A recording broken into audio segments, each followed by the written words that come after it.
Welcome in, everybody. We have made it to Turkey Day Eve. Before we stuff our faces with turkey, enjoy family, giving thanks, it's time to chow down on some Alabama football talk, Crimson Tide football conversation, and what better way to do that than to be locked onto the number one show, number one form, number one ticket for your Crimson Tide football program, that being, in my own words, yours truly, Stephen M. Smith, Touchdown Alabama Magazine, bringing you the show from the magic city of Birmingham, streaming you the show on YouTube. Speaking of the channel, go ahead right now, drop a thumbs up, give a like on the show. If you have not subscribed yet, hit that subscribe button, get all of your friends to subscribe, turn all of those notifications on, hit that little bell so that way you can have all of your news, notes, alerts, entertainment, conversations, everything that you need to know and must know and gotta have about Alabama football. You can get that right here on the Touchdown Alabama YouTube channel here. But we got a lot to dive into, a lot to discuss. We got another heavy hitter coming on the show tonight. Later on today in the show, we're going to have my man Trent Richardson, former Alabama running back, played from 2009 to 2011. We're talking about two-time BCS national champion, 2011 Heisman Trophy finalist, 2011 Doak Walker Award winner, 2011 single-season school record holder in rushing prior to Derrick Henry coming into the program. So it's going to be fun to talk with Trent about the Iron Bowl and what he expects to see and what he wants to see from this matchup. But as always, we want to hear from you guys. You can do this by calling 205-448-1358. The number to call in to let your voice be heard on the show, 205-448-1358. And one more time, 205-448-1358. Blow those phone lines up. We want to hear from you. Gotta shout out the man, Jimmy Bad Man Clay, with that $50 donation starting us off here on the show.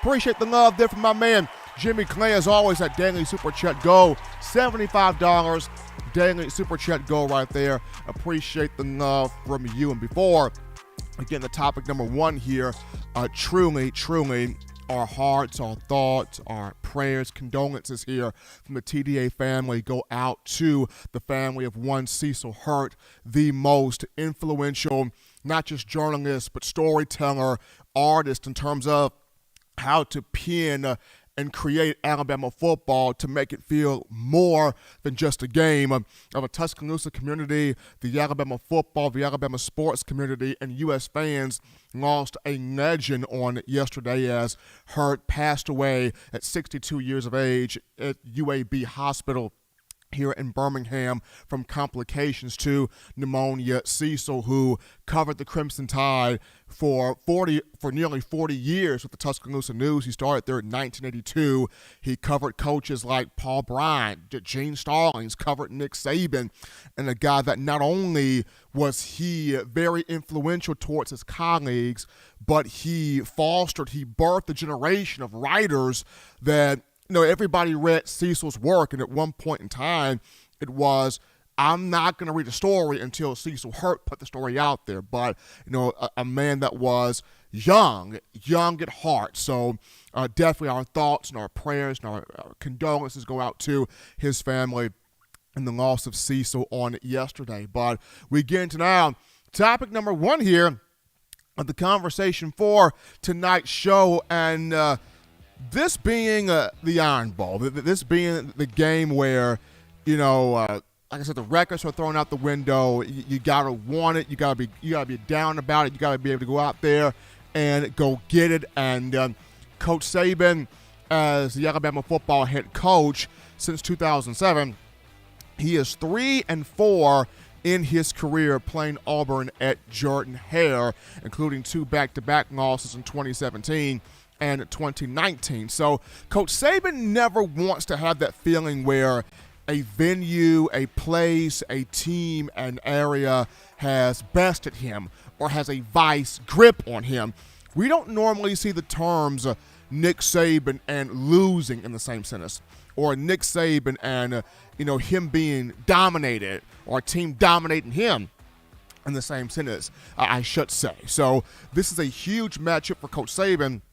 in terms of showing to himself and to the national landscape that he can master, he can handle Jordan-Hare this weekend as Alabama takes on Auburn. But for the Tide to avoid an upset, for the Tide to avoid a letdown, three things have to be done here for Alabama. And first and foremost, the offense has got to start fast and finish strong. If I'm Alabama and I win the coin toss, I'm taking the ball. I'm taking the ball because the purpose will be to take the crowd out the game. The fans in Auburn, they're going to be up, they're going to be rocking, they're going to be rambunctious, they're going to be ruckus. There is something about that atmosphere at Jordan-Hare. When those fans get into it, anything can happen. When those fans get into it, all stuff breaks loose. When those fans get into it, you never know what is about to transpire on the field. So Alabama offensively, should the Tide win the coin toss, I'm taking the football, and I'm forcing Auburn to play catch-up, right? I'm going down the field, I'm scoring points. I'm having balance offensively. It's going to be on the offensive line to create those run lanes, get a man-on-a-man, create those opportunities there for Brian Robinson and Trey Sanders and the emergency running backs also, but to keep Bryce Young off the ground and give him that time to hit the Jamison Williams, hit John Mechie, hit the other receiving options targets that Alabama has. So the play calling from Bill O'Brien has got to be on point, but the offense, start fast, get off to a fast start, and finish strong. Finish plays, finish possessions, finish drives, finish with putting points on the phone scoreboard and imposing your will on an Auburn team that's going to come up here ready, pumped, gangbuster, prepared to go, because this is their Super Bowl. This is their big game. This is their sort of big moment here. And, Auburn could go 1-11. As long as that one win is against Alabama, all is right over there at Jordan-Hare. So Alabama's offense has got to start fast, get on the scoreboard, force Auburn to play catch-up, take the crowd out of the game early, and finish strong there. Number two, I'm looking for Alabama's defense. It's got to limit or negate the big plays from T.J. Finley and Tank Bigsby. Auburn will not have Bo Nix in this game due to suffered from a broken ankle against Mississippi State, had surgery on the ankle. But while Alabama will not have to deal with Nix's ability to scramble and extend plays with his athleticism, T.J. Finley does provide a lot of athletic ability at 6'7", 246 pounds. Now, he doesn't run around, like that, but he does extend plays. Auburn does have designed runs for him. He will pull the ball down. He will move around. Finley kind of reminds me of KJ Jefferson a little bit, the quarterback Bama recently faced here of Arkansas. And Jefferson, they had designed runs for him, but he was more so beating you with his arm, beating you in the air, beating you in the passing game. And that's something that Finley has to his arsenal. He will run, but he's also got a big arm. He will put the ball in the air. He will test the secondary. He will thread the needle. There'll be design plays for him to really be special out there on the field. And Will Anderson, Alabama sophomore linebacker, spoke about this on Monday, about how, the Tide defensively, you can't allow Finley to do all the running, but at the same time, you can't allow him to sit comfortable back there and pick you apart. So it'll be interesting to see, how does Nick Saban, how does Pete Golding go about this? Do you do, blitz consistently? Do you do blitz but disguise coverage? Do you have a linebacker spy? What will Alabama do on the field schematically to make sure T.J. Finley is not having a field day out there against this defense? And then Tank Bigsby, this is the heart and soul of Auburn's team. This is one of the best running backs in the SEC. We're looking at 940 yards rushing, 10 touchdowns. A guy that averages a little over 5 yards per carry, 85.5 yards rushing per game. Auburn gives him the ball 16 times per game. So you're going to see a lot of Tank Bigsby, and this goes down to the defensive line. Fadarian Mathis, LeBron Ray, Tim Smith, Byron Young, Justin Aboigbe. Can they get that penetration to not allow Bigsby to get going? Can the linebackers, Henry To'o, Christian Harris, they've been up and down, for much of this year. They've had moments, but then they've had moments where they've struggled. Can we see the linebackers take on blocks, shed those blocks off, locate Bigsby, and make the play before he gets going? Because once he gets going, he is one of the more difficult players to tackle in this conference. We're looking at 5 100-yard games for Bigsby. This is the engine that makes Auburn go. You take him out the frame, you take him out the picture, you take him out you make him a non-factor, then you have a much better chance of controlling the outlook of the game there. But then last but not least here for Bama, in terms of avoiding an upset on the road at Jordan-Hare, no mental mistakes. You cannot have the mental errors. You cannot have the mental lapses on the field. And this is where Auburn has hurt Alabama in years past. The Crimson Tide would have mental mistakes, whether it be penalties, whether it be whether it be miscommunication, whether it be poor play calling, whether it be lack of effort on the field, lack of energy on the field, whatever it may be to offset the mindset on the field. Alabama has helped Auburn with those errors, with those issues. And once again, when you're playing on the road in an environment much like Jordan-Hare Stadium, that crowd feast on those mental errors. They feast on those mistakes. They feast on those miscues, because as they get louder, that sideline for the Tigers, they're feeling off that. They're feasting off that. They're getting up off that. They're getting rolling off that. So for Alabama in this matchup, you got to be well buttoned up in terms of playing the most mistake-free football that you can play, having the least amount of penalties you can, having the least amount of mental mistakes.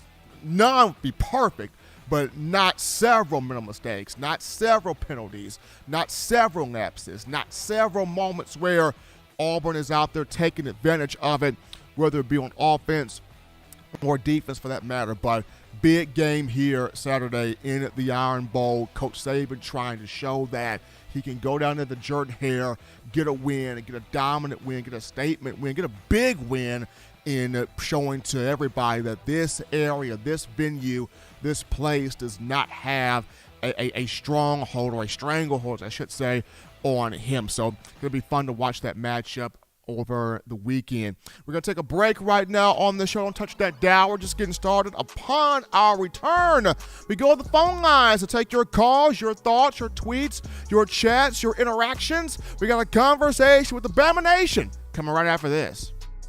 You're watching In My Own Words with Stephen M. Smith, brought to you by We Own the Fourth Quarter. Get your 4-finger bling necklace today by visiting weownthefourthquarter.com. Throw them foes up. This is Matt Caddell, former Alabama wide receiver, and you're listening to In My Own Words with Stephen M. Smith with Touchdown Alabama Magazine. And I got 2 words to say, baby. Roll Tide.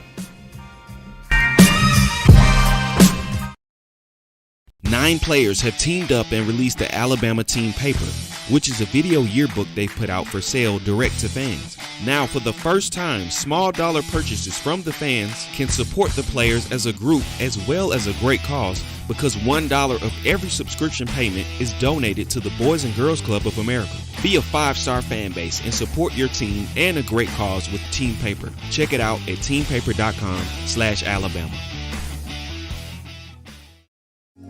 Remember the taste of Grandma's delicious sweets? Emily's Heirloom Pound Cakes brings back those precious memories with just one bite. Each cake made from scratch. They make the perfect dessert to share with family and friends for any occasion, and ordering is easy. Visit emily'sheirloompoundcakes.com. Click the online store and shop. Then pick up your fresh cake at the kitchen in downtown Homewood. Order yours online at emily'sheirloompoundcakes.com. Emily's Heirloom Pound Cakes, making memories from scratch.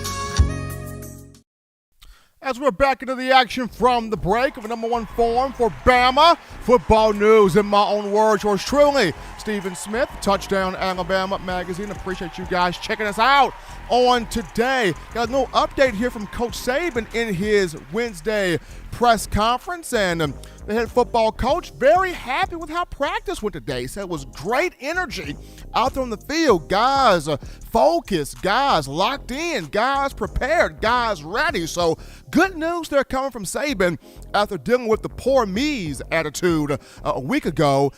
Coach Saban team much more focused, much more ready, much more energized, much more enthusiastic, much more locked in. So I guess a lot of these guys that are used to this Iron Bowl rivalry have been talking to their teammates, hey, get focused, get locked in. This is personal. We need this right here. So really good news coming from Coach Saban on the focus of the team heading into the Iron Bowl. But now these super chats here. Appreciate y'all showing love. My man Bill, Big Bill from New York, that $5 donation helping us out, showing love on the show. Appreciate Bill. And then McConaughey with that $20 donation helping us out here, giving us the support on the show. Appreciate Bill from New York and McConaughey for the love right there. The daily super chat goal of $75 has been met. Appreciate all of you making this your network, your channel, your platform to talk Crimson Tide. But now, we go to the phone lines to take your calls. Call segment brought to you by the Blue Wrench Gang, 205-448-1358. Number to call right there,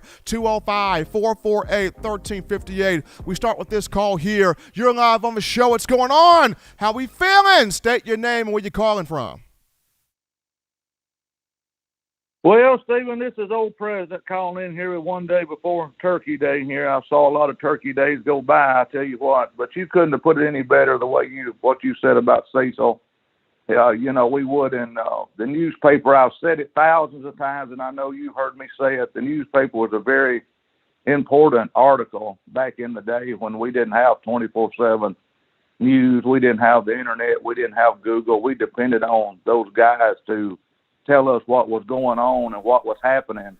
And they gave that to us. And Cecil was a very important person, a legend, and he will be missed. There's no doubt about it. And I'm going to try to do this quick as I can to get out of here. All the people wanting to call in that before Turkey Day. I want to say happy Thanksgiving to everybody in the chat. Hope everybody has a great day. I see everybody in the chat. I tell you, we've had some historic shows here. Y'all ought to be proud of yourself. All the call-ins, all the donations, all the voicemails, all the love given to the show. I love y'all, and TDA does too. But I'm going to get out of here. Just remember to love your loved ones. Sometimes one of these days they won't be here. Take it from old man. He knows what he's talking about. They won't be here. We love y'all. We'll see y'all on Friday. Bye-bye, Stephen. Appreciate weighing in there, starting us off here on a Wednesday. And as always, once again, just our thoughts and our condolences continue to go out to the family of Cecil Hurt there. We could take this call here. You're live on the show. What's going on? How we feeling? State your name and where you calling from. Stephen M., Coach, man, what's going on? It's your boy, Coach Smook. Senator Hines, how you doing tonight, brother? Man, doing good, man. Doing fantastic. I mean, I am ready for this Iron Bowl, man. I'm ready to do this. Same here, man. Same here. And just to follow up with what Waylon said, I remember reading Cecil Hurt's articles early 90s, late 90s, when I first started reading about Alabama football, so RIP to, a legend. But I believe this weekend is the weekend, Stephen. I see where I think this is the weekend we see our coaching staff put everything together. And I mean, not so much as the play calling, but the personnel. You heard Coach Saban, like you said. I was just watching the interview before you got back online, before we came back to the show, and excited about the energy at practice. And the only way everybody knows, first group is going to do what they have to do. First team defense, first team offense, they're going to show up. They usually go through the motions, but what really makes the energy go at practice is the scout team, the second group guys that come in and have to, provide those different looks to keep guys on their toes. And I feel like that's what's happening now. You got young guys that are getting a lot more confident in the system. They're getting a lot more confident in just the schedule and how to conduct themselves as collegiate athletes. They're getting used to that grind. They're kind of settling in now. And I think that can carry over to the field with the right personnel grouping, Stephen. And And I just want to go back to what you was talking about, what we've been talking about probably the last couple of weeks, but you hit on it Monday, Steven, about the personnel. Toa has to show up. If he can't show up, we got to get him out of there early. This is not a game where we can let guys get beat 2 or 3 times before we bring them out. And honestly, Steven, I know everybody say they love Job. He's loyal. He's a veteran. But Kool-Aid is the number one. He was the number one athlete in the nation. You cannot not play that guy. If we come out and Kool-Aid's not starting this Saturday, I'm going to kind of question this coaching staff's ability to make the best decisions for what the team needs to win. And honestly, I'm not too mad about what's happening at safety, because honestly, these safeties, the way the defense is schemed, the corners have to be able to hold their own in order for the safeties to be able to handle their business over top and to run support. So if you got a 1 weak safety, it's going to make 1 weak corner, it's going to make that safety that's over top of him or on that same side, it's going to make them look, suspect too. And like you said, Helms makes plays and then he'll miss a play. Same with Wright. But them guys aren't as horrible as they have been made to look this year, because they've had to play over top of Josh Jobe. And we all seen what he's done this season, consistently inconsistent. And it's in big times where he's never been able to show up. And I hate to single the guy out, but our secondary looks like a total different secondary when he's not out there. So I think we're going to click, though, this week, Steven. And offensively, if Bill O'Brien can be aggressive, I think we'll see what our team is made of. If Bill O'Brien can stay aggressive throughout the whole game, don't come and lighten it up. Don't evade the run too fast. Give the offensive line a chance to get a rhythm going. I think we'll be straight and we'll be Iron Bowl victors again. But I'm going to go ahead and get off here. Happy Thanksgiving to everybody. Roll Tide to everybody in the chat. I love y'all, man. Can't wait to see y'all in the game chat on Saturday. And y'all take it easy, TDA family. Y'all be blessed. Enjoy y'all Thanksgiving tomorrow. I'm out of here. Appreciate Senator Hines for those thoughts here on a Wednesday. We continue with the calls now. We grab this call here. You are live on Turkey Day Eve on In My Own Words. How we feeling? State your name and where you calling from.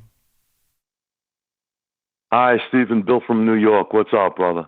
Doing great, Bill. How you feeling? Okay, got a different kind of call today. I usually harp on, I concentrate on the defense quite a bit. I think that we're going to crush Auburn, and I think we're going to do it offensively, and I'm going to tell you how. I think that the receivers have to stop dropping passes. Now, Bryce just set a record, but could you imagine how many yards could he have had? Like 650 if guys weren't dropping his passes. And he's turned into a team leader. Bryce, he's an intellectual. He's a team leader. You remember Mac last year where he was about the same age as all these guys. Bryce is a younger guy coming in, but I think he's taken over now. I think he's peaking at the right time. And I think that when the offense clicks and these guys are hanging on to the ball, and that includes Billingsley and even Williams, all of them. What I'm saying is if they do that, we're going to just crush them on defense. It's not going to be no problem. You're talking about a young quarterback. How do these young quarterbacks do against Saban? I know, not so well. But the other thing I want to touch on is Jobe. Look, I don't even want to see him start because I think he's hurt. I've been saying that. I saw him limping. When I rewatched the game, I did see him limping on the sideline a little bit. I don't believe Saban would want to tell anybody because why should he? Why should he? But, we'll send in Kool-Aid. He'll do the job. We're going to crush this team. I don't advocate illegal gambling or anything like that.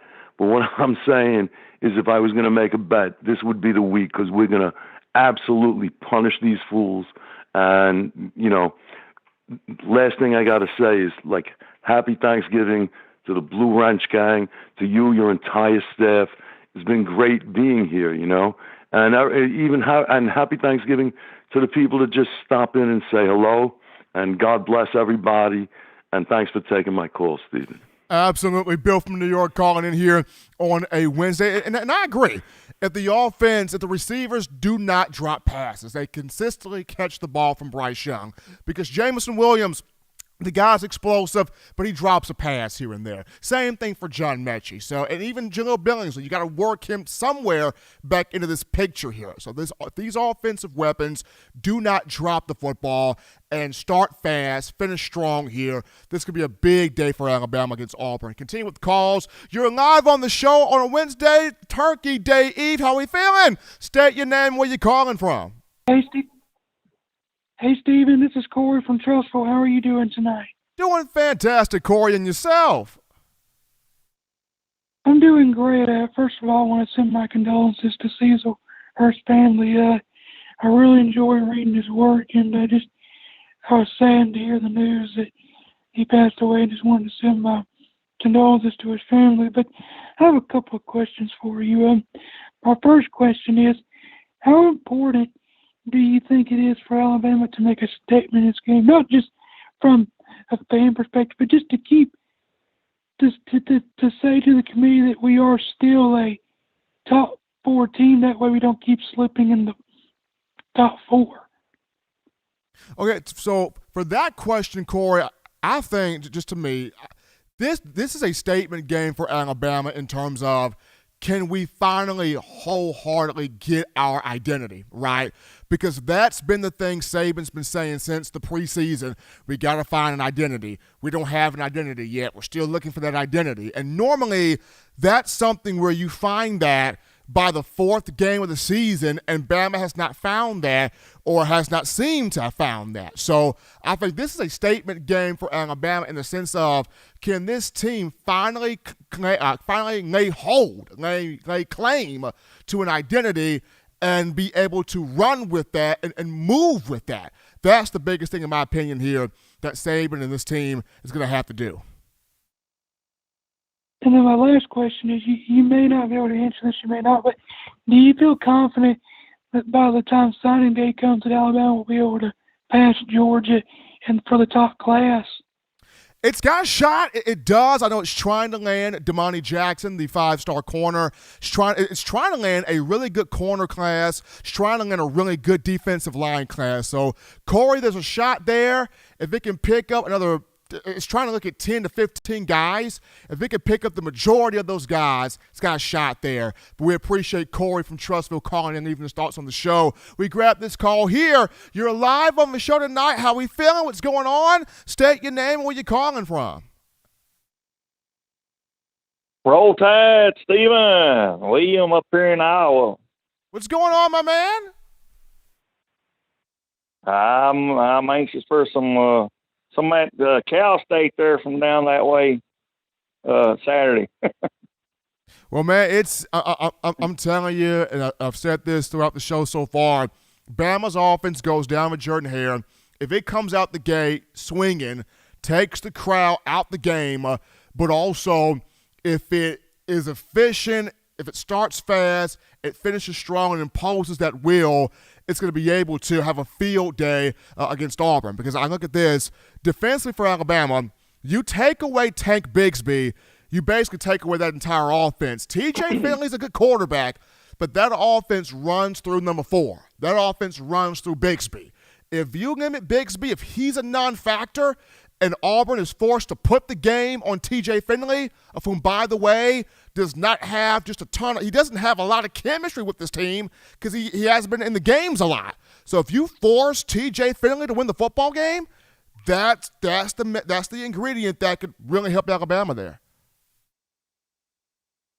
No doubt, no doubt. I was thinking maybe they could get some double backing tape to put on their gloves there so they can hang on to the ball, you know. But I appreciate all these callers that's coming in, man. It's just wonderful me being number 5. But you know, that's all right. I'll take it. Also, you know, my main question, Bill kind of stole what I was going to ask you about on that about the drop balls anyway. But I was going to ask you about the injuries. Wasn't Roydell Williams in that list there as an injury? Roydell was in there. On those? Yeah, so Roydell was in there. He is out for the rest of the year. He's out for the rest of the year with the knee. JoJo Earl JoJo Earl could possibly be back by Georgia. I know Saban said 2 to 3 weeks. He could possibly be back by Georgia. If nothing else, definitely the college football playoff. But JoJo Earl potentially could be back for the SEC championship game against Georgia, so that's him.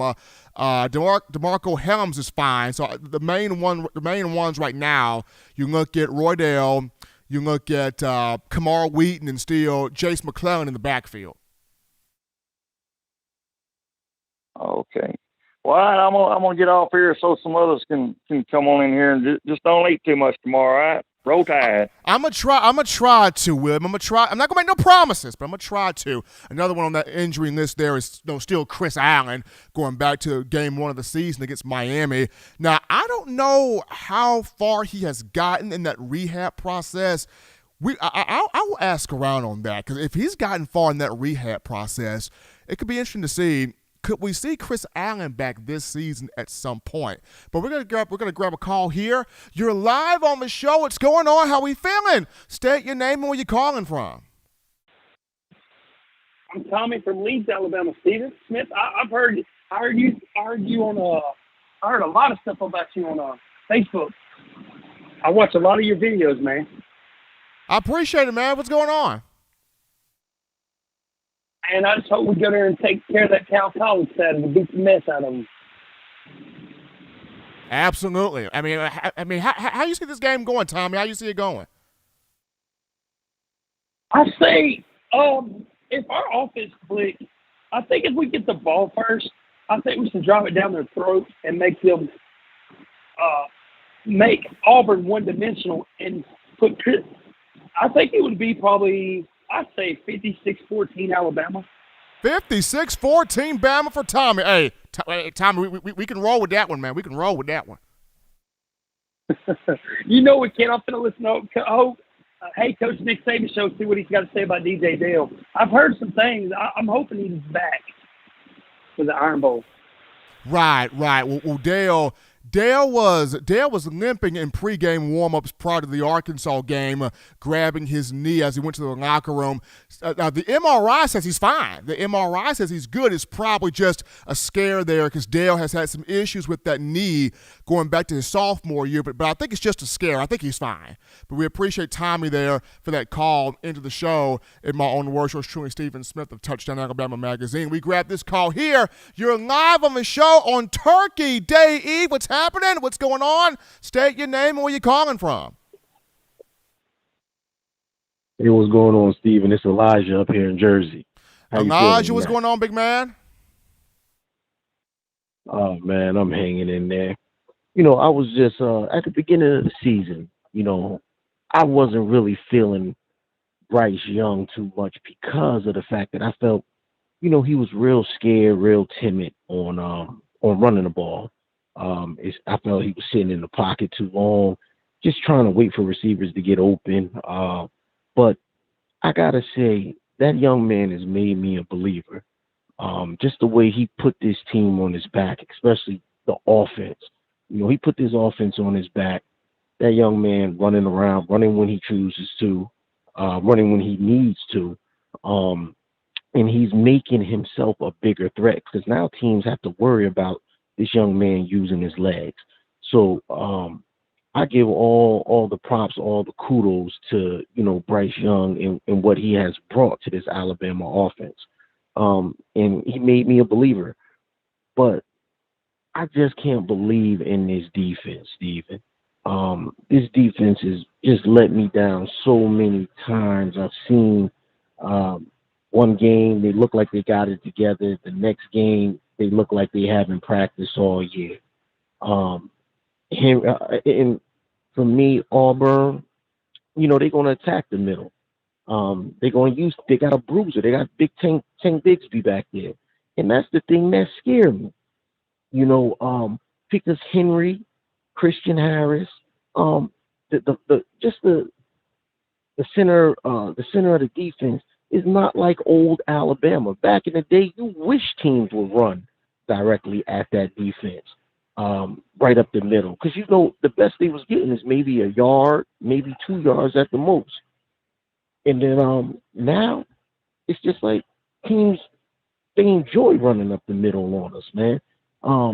I know you said you think Mathis is having a good year this year, and I mean he's one of the better defensive linemen, but it just don't seem like we're strong at the point of attack like we used to be with Christian Harris and Henry and Mathis, where teams are like, you know what, it's a waste of time trying to run on this defense. You know, I just don't get it. We're 11 games in. How are we still so soft up the middle? And a guy like Tank scares me, man, because he is a bruiser. He's a guy that anytime he touches the ball, he can get 5-6 yards a clip with no problem. So, you know, I'm a little bit nervous. I'm worried about them Auburn controlling the ball, but I do agree with you. If we do put the game in their quarterback's hands, I think we'll win. But if Tank Bigsby is allowed to control the clock and control this game, I think we could be in for a rude awakening. But, you know, that's all I wanted to say. And you have a great Thanksgiving, man, and roll tide. Appreciate Elijah for those thoughts right there on a Wednesday. I mean, you got to control Tank Bigsby. That is the heart and soul of their team. That is the heart and soul of their offense. You make him a non-factor. You take him out of the element. You put the game in the hands of TJ Finley, and you say you win Auburn the football game. That's a better formula for Alabama, because then you can bring the pressure. Then you can disguise the coverage. Then you can have a spy. Then you can really dig more into your defensive scheme, your defensive calling, and create some stuff on that side of the football. But it all begins with controlling, limiting, not letting number 4 for Auburn have a field day on this defensive front and the defense as a whole. But we grab this call here. You are live on the show. What's going on? How we feeling? State your name and where you calling from. Yeah, it's Kyle from Foley, Alabama. All right, Kyle's here, baby. Kyle's here. Yes, sir. Yes, sir. First off, I'd like to give my condolences out to Cecil Hurt and his family. I attended the University of Alabama, and when I was getting my master's degree, I was working in the athletic department. And I met him a few times, and he was just an overall great person. So just condolences to him and his family. And I think the way we honor Cecil and his family and honor Alabama and his work is we go out here on Saturday and we dominate the Auburn Tigers. Now, everybody wants to sit here and say Tank Bigsby. I'm not worried about that. I'm not worried about Auburn at all. This team just went to South Carolina and got drummed, got beat down. Now, everyone wants to buy into the hype. Oh, it's Iron Bowl week. I'm not buying it. I'm not buying nothing from Auburn. That team is awful. And if Alabama don't come out here and take Auburn behind the woodshed and light their defense up, Bryce Young, this offense needs to get rolling. We need to carry momentum into the SEC championship game. There's no more, listen, people, we don't have no more excuses. We're not fixing nothing else. What you got now is what you're going to have the next 2 games. Alabama has got to come out and put their foot on Auburn's throat and make Mr. Harsin eat his words. And Georgia, we're coming. Alabama is coming. Alabama is where legends are made. As always, we got to enjoy the enthusiasm from my man Kyle out of Foley, calling her on a Wednesday, giving his thoughts here on the show. We take this call here. You're live on the show on Turkey Day Eve. What's going on? How we feeling? State your name and where you're calling from. This is Kyle from Georgia, originally from Center, Alabama. I'm going to back Kyle up on that call right there. Alabama, where legends are made. Here we go, Stephen Smith. Here, how you feeling? I'm feeling great. I mean, I'm feeling fantastic. I'm getting turkey tomorrow. I'm getting food tomorrow. And then I get a chance to make my way to Auburn on Saturday to watch this Crimson Tide team and Nick Saban show, hey, No, Jordan Hare is tough, but it doesn't master me. So I'm excited for this one. Here we go. We're fixing to put Brian Harson in his place. We're fixing to go over there to Jordan Hare Stadium and take the life out of them Tigers. Can I get a Roll Tide? And I know this ain't no sales pitch, but I know everybody's tired of hearing Gary Danielson on the CBS network. But if you will, on your Android or your Apple device, download the app 100.9. You can listen to the man Eli Gold call the whole game. Roll Tide, baby. Appreciate Kyle there calling into the show on a Wednesday, making this his network, his platform to get his Alabama football on. We continue with this call right here. You're live on the show. Turkey Day Eve. What's happening? What's popping? Iron Bowl week. State your name and where you calling from. Oh, how's it going? This is Sean from Atlanta. It's been a while since I called, but I've always been trying to catch it when I can, catch the show. I just want to make 2 quick points, For one, just don't take them lightly because anything could happen. And we saw what happened in the past with different Auburn teams. We even saw this season how things done turned out with a few teams. They just struggled on both ends of the ball, sometimes with the plays and the actual players, especially in the secondary. But I just wish everybody a happy Thanksgiving and they enjoy their time with their family and friends. And one more quick point. Did you hear about that? I think his name Eli Ricks. Did you hear about him? I heard about him in the transfer portal. Yeah, I'm hearing that he might come to Alabama.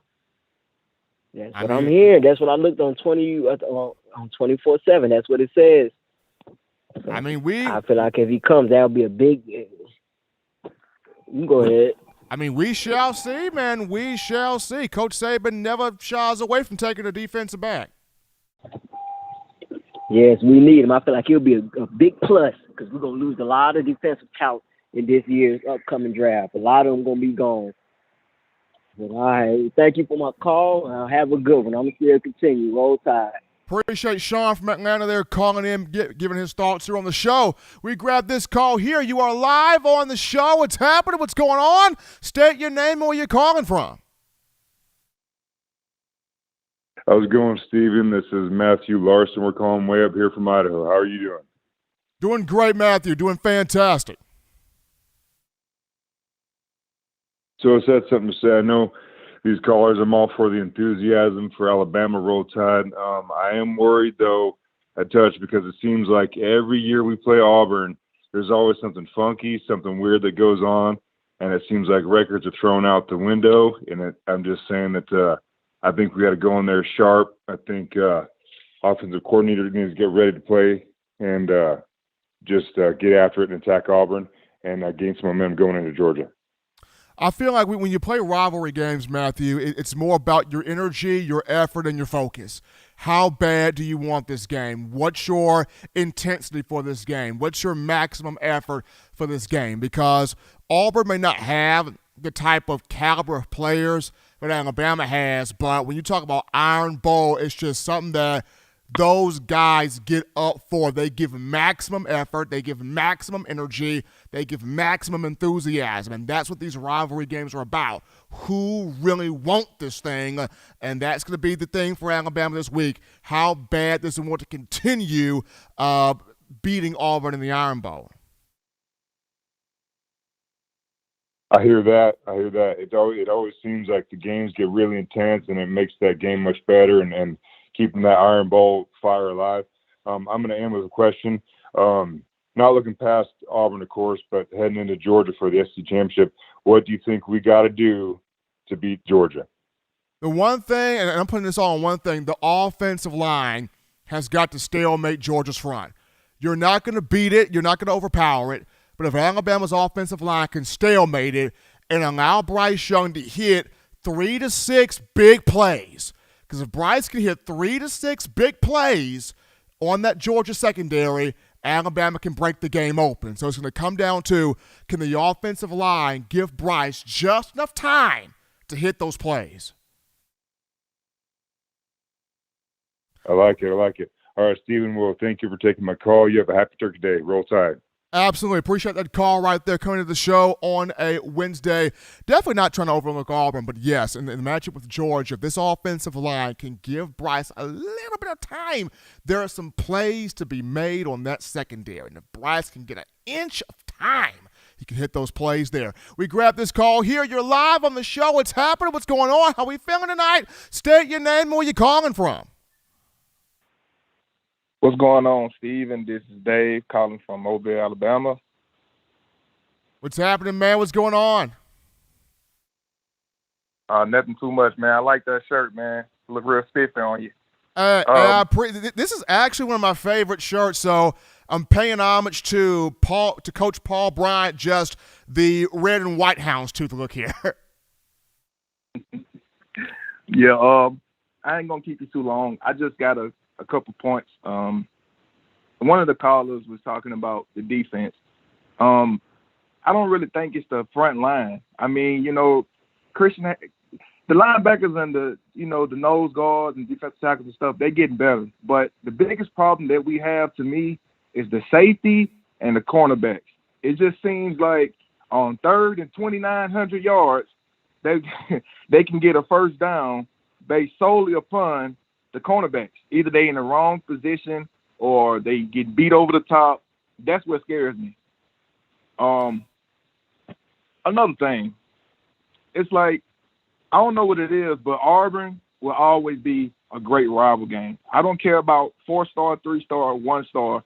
It's always going to be a great rival game, but just because we're the number one. Well, we're not number one ranked, but we're the team to beat. Everybody wants our head. It's like the biggest reward in the SEC to get us. I got 2 more pointers, and I'm going to let you go. Somebody said they worried about the whole defense, but if we're the number 2 defense in the SEC, and we know Georgia based their game off running, we're not worried about that. We got to get Will Anderson on little bitty boy Bennett and take him out so we don't have to worry about that no more. My last point is, I think the Alabama team is coming together well now. They're blocking better now. They're giving Bryce more time to move around the pocket. That's where you get the big plays from.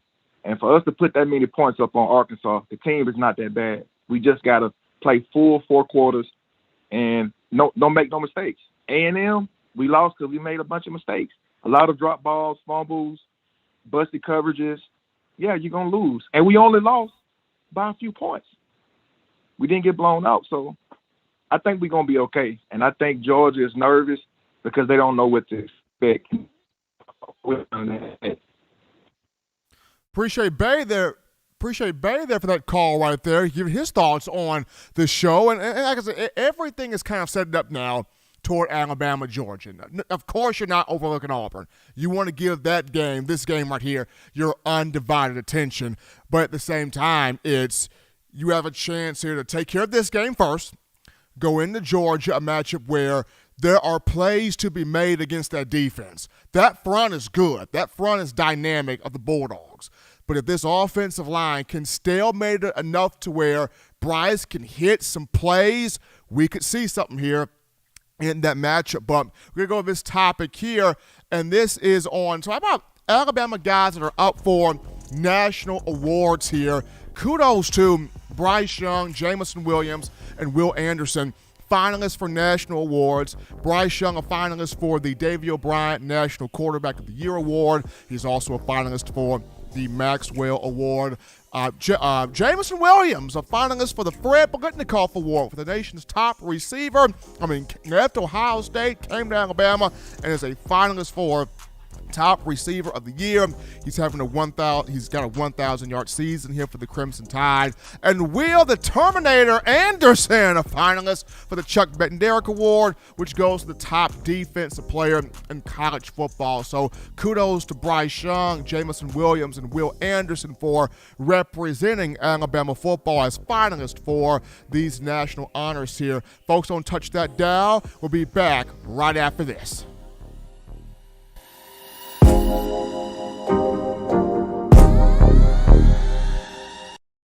You know what we do With the start of the fourth quarter, we throw them foes up. But now, you don't have to wait until the fourth quarter. Get your four-finger bling necklace at WeOwnTheFourthQuarter.com. It's the first and only logo that captures the essence of all Crimson Tide players and fans as we represent the legendary Alabama football fourth quarter dominance. Get your four-finger bling necklace right now at WeOwnTheFourthQuarter.com. Get yours today and stun on them haters. Touchdown Alabama Magazine is Alabama football's premier publication. A subscription to Touchdown Alabama Magazine is the perfect gift for any Alabama fan. For exclusive news and information, recruiting updates, a free annual print magazine, and more, go to touchdownalabama.com and click join. Only $7.95 per month, or pay $74.95 for a full year subscription. That's a yearly saving of $20. Go to touchdownalabama.com today and roll Tide.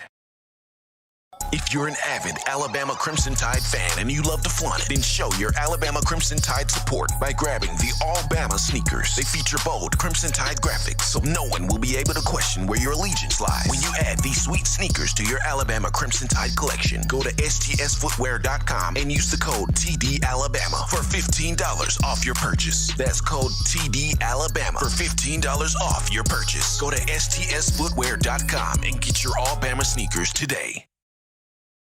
Thank you for tuning in. Show your support right now by clicking that like button. If you haven't subscribed, hit the subscribe button now and enable all notifications to make sure you don't ever miss any of the best Alabama football news, notes, and information right here on Touchdown Alabama. We are back into the action here, folks, from the break of the number one forum for Bama football news. In my own words, yours truly, Stephen Smith, Touchdown Alabama Magazine, Turkey Day Eve, Iron Bowl week. So much to be excited about prior to Alabama going to face Georgia in the SEC championship game. And wow, that matchup is going to be an entertaining matchup. I still look at this Iron Bowl game as one where Bama's got to come in on one. They got to come in ready to go, prepared, full energy, full effort. This is why it was good to hear Coach Saban today talk about the energy in practice good, the energy in practice strong, the effort in practice high, the enthusiasm, the attention to detail, the intensity. It's where it needs to be, and it's where it needs to be focused, channeled on this game, focused, channeled on this matchup, because that is what you want. That is what you want right there. But that's what you want right there, being able to have this game, as everybody's focus, have to have this game as everybody's intensity. But we're going to go right now to the In My Own Words hotline, people. We pick up one of the baddest running backs to ever play at the University of Alabama, arguably the baddest man to ever play in the Coach Saban era. When I tell you, this guy knew how to pinball off people, run through people, truck through people. This is the two-time national champion. This is the 2011 Heisman Trophy finalist. This is the 2011 Doak Walker Award winner. This is the 2011 single-season school rushing record holder, Private Derrick Henry. You know what I'm talking about. We got Trent Richardson in the building. T-Rich, what's happening, big man? Hey, man, make sure you send me that recording, man, because I got to get this. I got to put that on every show I go on. Is your recording right there, man, because, hey, look, man, all that love you just showed me, man, you making me smile, blush, everything. I'm in the middle of Walmart laughing and smiling at everybody, and they looking at me like, what's wrong with this kid?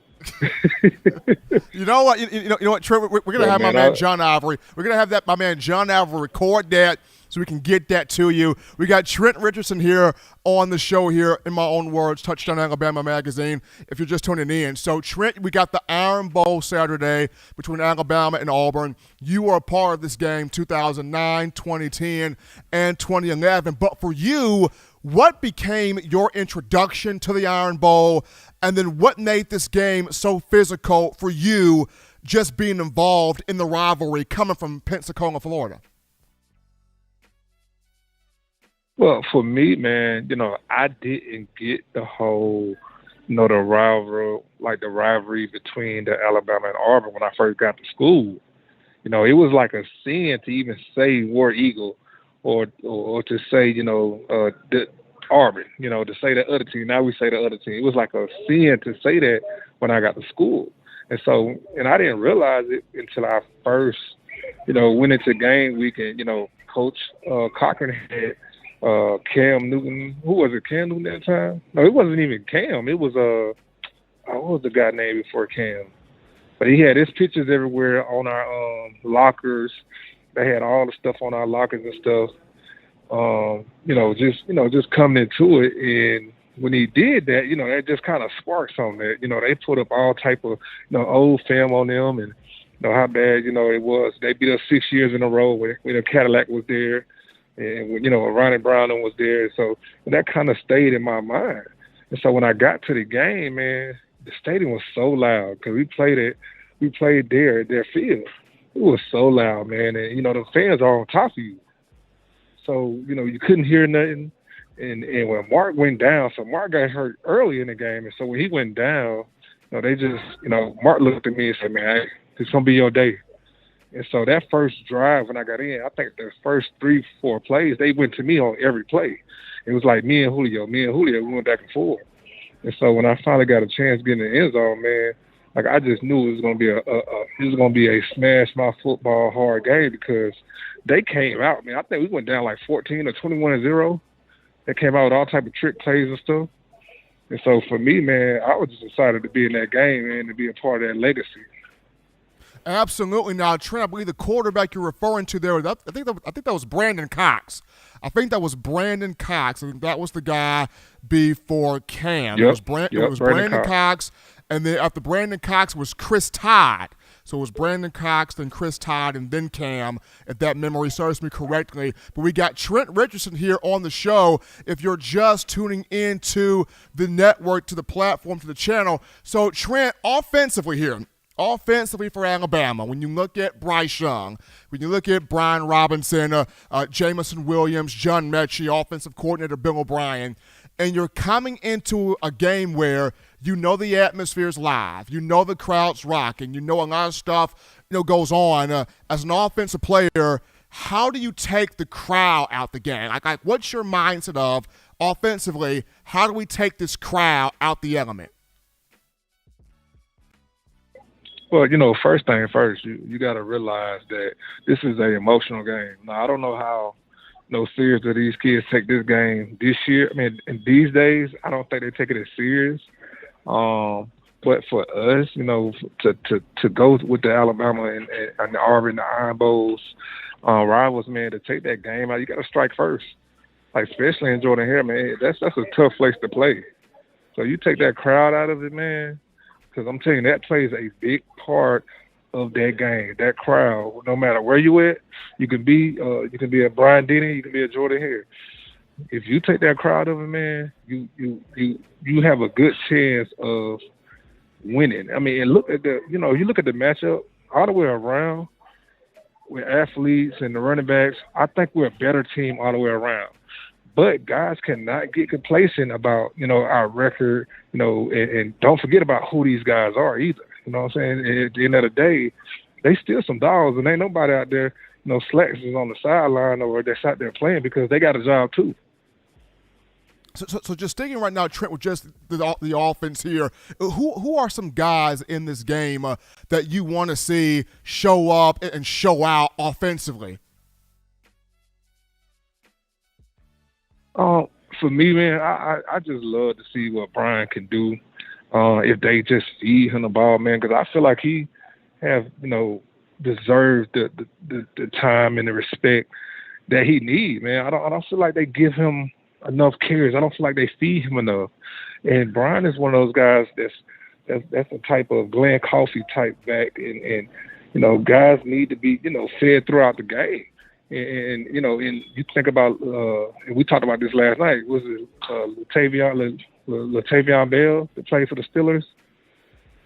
Guys like him, man, that, they just got a different style. It's very patient.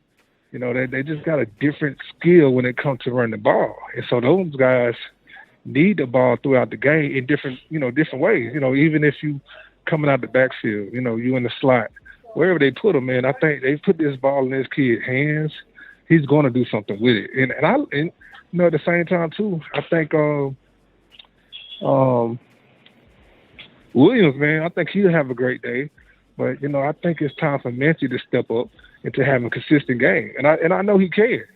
I know he can. And I think, you know, offensive line has done a good job this year with trying to, you know, protect Bryce as much as they can. But I think, man, they got to give him more, you know, protection when it comes to receivers. Got to catch the ball. Bill got to come alive. You know, they got to be able to use them tight ends. You know, people don't realize our biggest gains at receivers when I was in school, it came from Brad Smiley, or our tight end. You know, tight end is going to be a most important part of this game right here. If you're just tuning into the show, we got Trent Richardson, former Alabama running back Trent Richardson on the show right now, two-time BCS national champion 2009 and 2011 here on the network. So Trent, defensively here, because you play with some dogs on the defensive side of the ball when you were at Alabama, here's a group that's trying to find what it is, who it is in terms of an identity. What are you looking forward to seeing defensively against Auburn for Alabama?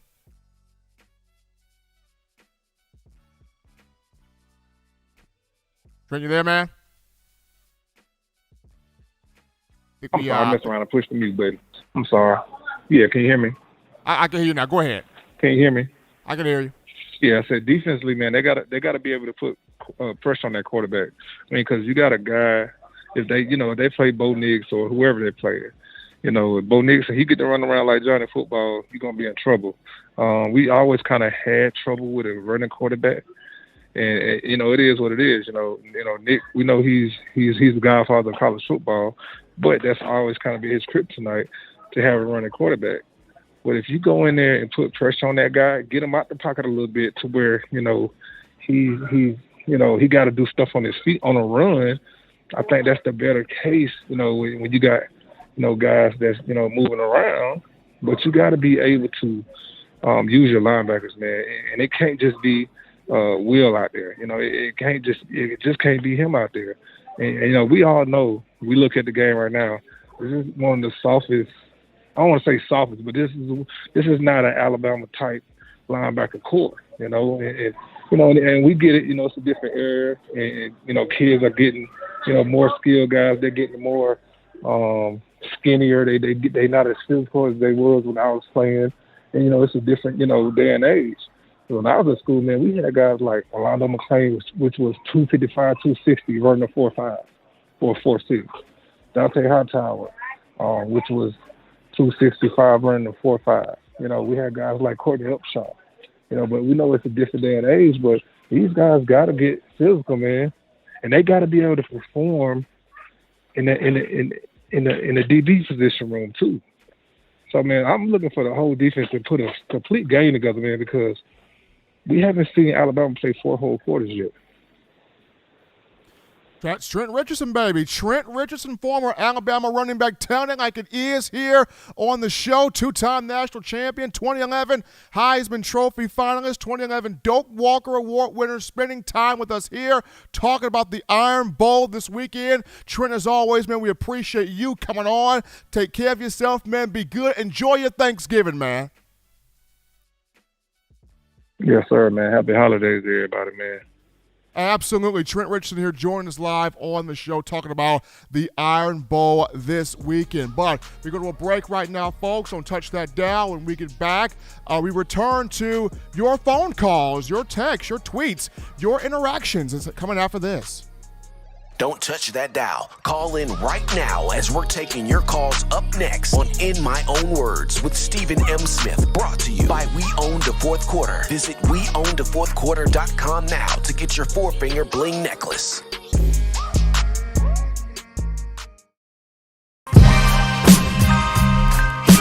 This is Chris Rogers, 2009 national champion. You are listening to the baddest, when I say the baddest, sports show in the state of Alabama. In my own words, you know, yours truly, Touchdown Alabama Magazine. Don't touch that dial.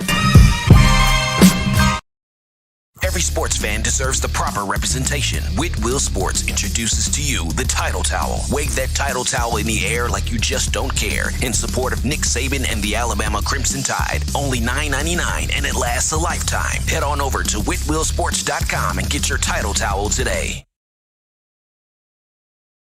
Touchdown Alabama Magazine is Alabama football's premier publication. A subscription to Touchdown Alabama Magazine is the perfect gift for any Alabama fan. For exclusive news and information, recruiting updates, a free annual print magazine, and more, go to touchdownalabama.com and click join. Only $7.95 per month, or pay $74.95 for a full year subscription. That's a yearly saving of $20. Go to touchdownalabama.com today and roll Tide. Thank you for tuning in. Show your support right now by clicking that like button. If you haven't subscribed, hit the subscribe button now and enable all notifications to make sure you don't ever miss any of the best Alabama football news, notes, and information right here on Touchdown Alabama. And we are back in, folks, in the action from the break on Turkey Day Eve with the number one show for Bama football news. In my own words, yours truly, Stephen Smith, Touchdown Alabama Magazine. Appreciate former Alabama running back Trent Richardson joining us in that last segment, talking about the Iron Bowl, breaking down the rivalry matchup for this week between Alabama and Auburn. But now we're back on you, the Tide fans, taking your phone calls, your thoughts, your tweets, your chats, your interactions. 205-448-1358. That is number right there to let your voice be heard on the show. 205-448-1358. We go to a call right here. You're live on the show. What's going on? How are we feeling? State your name. Where you calling from? I mean, he's got to be arguably. Hello? You're on. Evidence saying that. I will do some numbers on that, but Hello? You're live on the show, caller. You're live. Yes, this is Jimmy.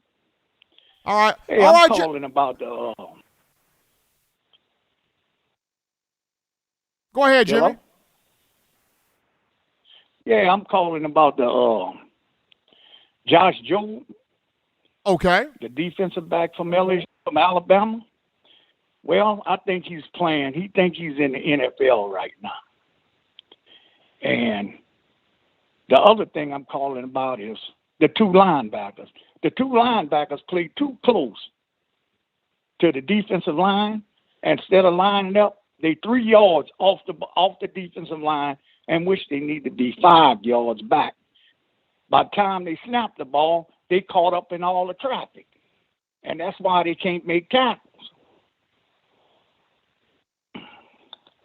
Good point right there. Good point right there from my man Jimmy calling in. Absolutely. You got to look at Jobe. I know Jobe was bothered by a turf toe against Arkansas. That's why he was limping a lot. That's why he was not at his best in last week's matchup. But Jobe has been up and down all year in terms of his consistency. Jangan Armour Davis has been a bit more.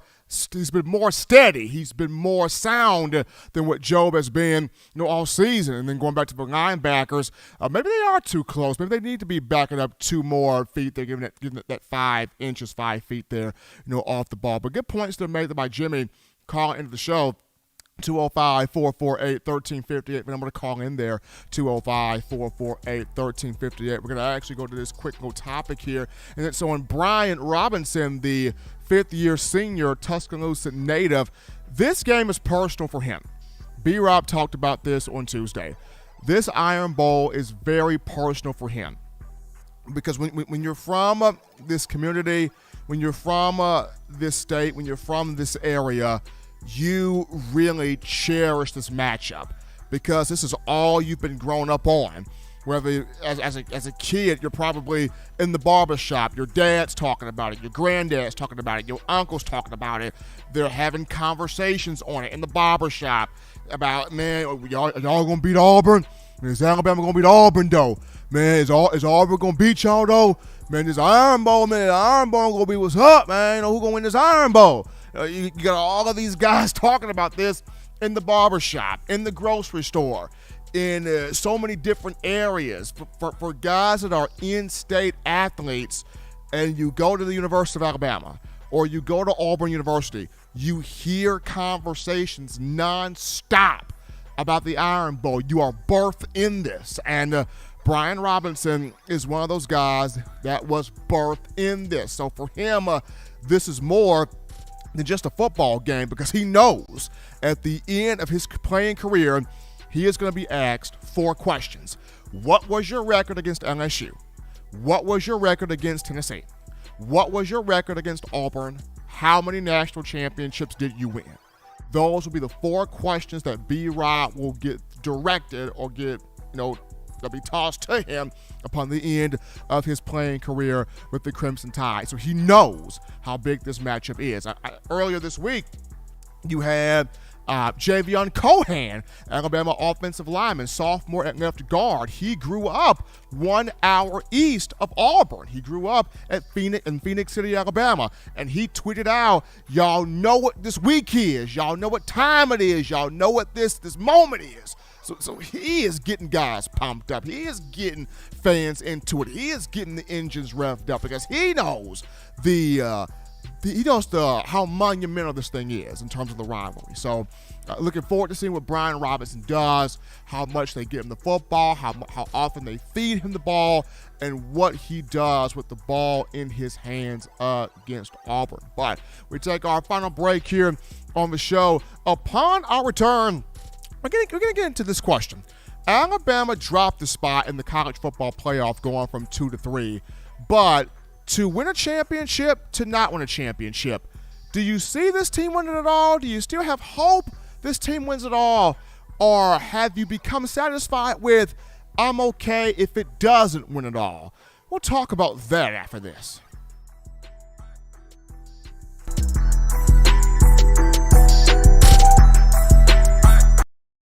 If you're an avid Alabama Crimson Tide fan and you love to flaunt it, then show your Alabama Crimson Tide support by grabbing the All-Bama sneakers. They feature bold Crimson Tide graphics, so no one will be able to question where your allegiance lies. When you add these sweet sneakers to your Alabama Crimson Tide collection, go to stsfootwear.com and use the code TDAlabama for $15 off your purchase. That's code TDAlabama for $15 off your purchase. Go to stsfootwear.com and get your All-Bama sneakers today.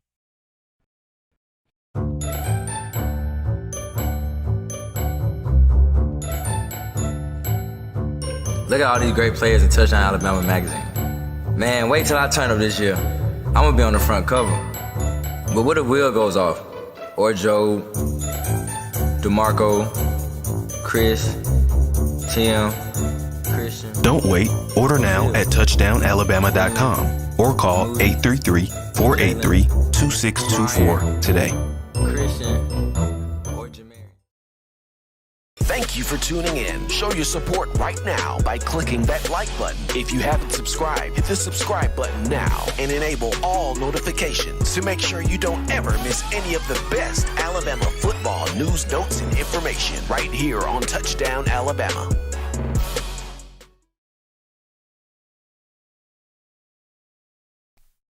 We are back into the action here, folks, on the number one forum for Bama football news. In my own words, yours truly, Stephen Smith, Touchdown Alabama magazine on Turkey Day Eve here. Appreciate all of you for checking us out on this evening, making this your show, your network, your channel, your platform for all things Crimson Tide. And also, Coach Saban tonight updating some injuries here on defensive lineman DJ Dale and linebacker Drew Sanders. Dale did practice today. He's not 100%. This is something that the team is still monitoring, but it's something that will get better in terms of his knee. The team will just see how he progresses, but he did practice today. As far as Drew Sanders is concerned, Drew Sanders is fine. He's been practicing. It can be somewhat aggravating for him using that right hand. It's got a club on it as he's trying to create pressure and get tackles and things of that nature. But he's continued to improve and progress. But it's good that Alabama has depth at both of those two positions. T.M. Smith started the game against Arkansas in replacing DJ Dale. Keep your eye on Smith. He may start this week against Auburn. And then continue to keep your eyes on Dallas Turner, who has started in place of Drew Sanders. Turner, the freshman from Fort Lauderdale, Florida, has played extremely well. He has been around Will Anderson a lot. The two have been watching film together, and the young man is starting to have a lot of fun playing football there at that strong side linebacker position. But before we get into the final topic of conversation, people, got to remind you of TDAwear.com. That's TDAwear.com. So for all of you fans still overjoyed with the Crimson Tide's national championship from the 2020 campaign, we want you to check out our championship collection merch. This means you grab you an 18 of them things, folk. Hoodie, t-shirt, or sweatshirt, as well as our Got 18 We Do shirts. Designs that feature all 18 championship years on the back. You go to TDAwear.com, do it right now, TDAwear.com. You go to the Championship Collections merch tab, and you get you that gear today, showing that support for Coach Saban, University of Alabama, the student athletes, and us here at Touchdown Alabama Magazine. But I know we all saw the latest college football playoff rankings that came out on Tuesday. Alabama bumped down from 2 to 3. So now you've got Georgia number 1, Ohio State number 2, Alabama number 3, and Cincinnati at number 4. And this brings up a very interesting question, as our own John Ivory has conducted a poll about this, and you guys have answered the question, have answered the poll questions. So to me, the question becomes, is this, do you still hope that this is a championship team? Can Alabama still be that national championship team this season, or have you become okay with the fact that, maybe this is just not a championship team? Do you still have hope that it can win it all, or have you become okay and satisfied with, maybe this is not a championship team? And so far, 45% of you have said, 45% of you have gone, this is not a championship team, while 55% are saying, I still have hope, I still believe, I still think this team can win it all.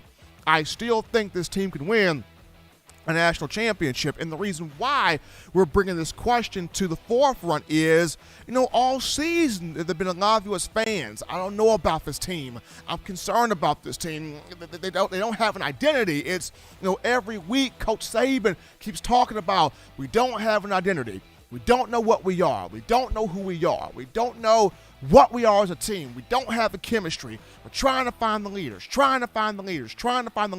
and all of these are questions that are normally brought up they're brought up in preseason. They're brought up within the first 3 games of a season. By game 4, you want to start to see some fruit, some roots, some progression, some chemistry being formed, some cohesion being formed, some continuity being formed, just something that shows you this is a national championship team. But it's been up and down all year. It's been high and low all year. There have been moments where Alabama looks like the Bama of, oh, there's Bama. And then there are moments you're like, where's Bama at? This don't look like him. Where Bama at? There's been those types of moments all year. It's even been, Coach Saban in his press conferences. There are moments where, he's got that fire in that press conference. And then there are moments he's kind of scratching his head and rubbing his face and like, this is what's going on, and you're just not seeing that total fire that you're used to seeing here from, Alabama, and that's why a lot of you look at, maybe this is just not a championship team. But then there's the group of you that go, hold on here, this could be the moment right here. This could be the moment right here. You go out there against Auburn, you lay the law down on Auburn, you go to the SEC championship game against Georgia, you lay down the law there, and you're in the college football playoff. Maybe it just took them a little bit. The team young. It would take them growing a little bit, maturing a little bit, and understanding what it is to play to that Alabama, moniker. You got two sophomores leading the team in Bryce Young and Will Anderson. So young group, and we had to get this group to grow. So it's kind of just a battle of both sides. Do you still have hope in this being a championship group, or have you become content with, if it doesn't win, if it's not a champion, if we don't see a crystal ball, if we don't see a trophy there, then I'm cool with it. I'm cool with it because I just have not seen the consistency. I have not seen this team look like what I've grown accustomed seeing from the Alabama football program. Now, as we look at this here, with it dropping from 2 to 3 in the college football playoff ranking, this should provide, it should, does it actually do it? We'll see. But this should provide that little inkling of fire needed to, hey, they dropped us from 2 to 3. The national people are already believing we're not good enough to beat Georgia. Some of them are believing we're not good enough to beat Auburn. You got the national audience going, Saban's slowing down. Saban's on the decline. Saban is on the down slope. Saban is more so toward retirement. Saban, he can't do it no more. He can't win no more.